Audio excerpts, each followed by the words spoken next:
ఎర్ర జెండాల ఎరుపు లేదు, కామ్రేడ్ల పిలుపు లేదు, సుత్తె కొడవలి పదును లేదు, కంకి కొడవలి పత్తాకు లేదు. అసెంబ్లీల సాంబన్న, మండలిల సత్యమన్న, ఒకలు ఎమ్మెల్యే ఒకలు ఎమ్మెల్సీ, ఇద్దరిగిన సిపిఐఏ.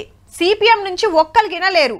కానీ ఏ పోరాటమన్నా ముంగట నిలబడి ఎర్రన్నల గురించి సీఎం రేవంత్ రెడ్డి సారు ఎంత ముద్దుగా చెప్పిండో ఇనుండ్రి జరా.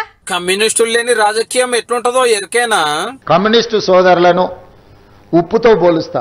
ఏ వంట ఏ మసాలాలు ఎన్ని పెట్టి వండినా ఉప్పయ్యకపోతే దానికి రుచి ఉండదు. అగనట ఇన్నేళ్ళు సోది పార్టీలు, దబడం పార్టీలు, తోక పార్టీలు అనిపించుకున్న గురించి ఈ సీఎం సార్ ఇంత గొప్పగా చెప్పే వరకు ఎర్రన్నల ఆనందం మత్తడు దుంకిందనుకో రాదోన్రే.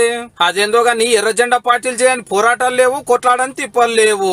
పబ్లిక్ కోసం అంతగానం ఫైటింగ్ చేస్తే ఓట్ల టయానికి కూరల కలమాక్ లెక్క అవుతుంది మనోళ్ళ కథ. కమ్యూనిస్టులు అధికారంలోకి తేవడానికి పనికొస్తారో పనికిరారో నేను విశ్లేషించలేను, కానీ ఉన్నోన్ని దించడానికి మాత్రం 100% పనికొస్తారు. కామ్రేడ్లు నడుపుతున్న పేపర్ మీటింగ్ వచ్చి సోషల్ మీడియా జర్నలిస్టుల కథ ఎట్టున్నదో గిట్లా చెప్పిండు రేవంత్ రెడ్డి సారు. వాడికి మొత్తం పెన్ను పేపర్ ఇస్తా, వాళ్ళు మొత్తం రాయలేడు, ఏపీసీడీ మొత్తం రాయలేడు, వాడు కూడా నేను జర్నలిస్ట్ అంటాడు. ఎక్కువ ఆవారగా రోడ్ల మీద తిరిగేటోడు, ఎక్కువగా తిట్లు వచ్చినోడు, ఏదంటే అది మాట్లాడేటోడే ఈరోజు జర్నలిస్ట్ అనే ముసుగు తోడుకొని సోషల్ మీడియాలో. నాకైతే అప్పుడప్పుడు అనిపిస్తుంది దిగిపోయి పల్ల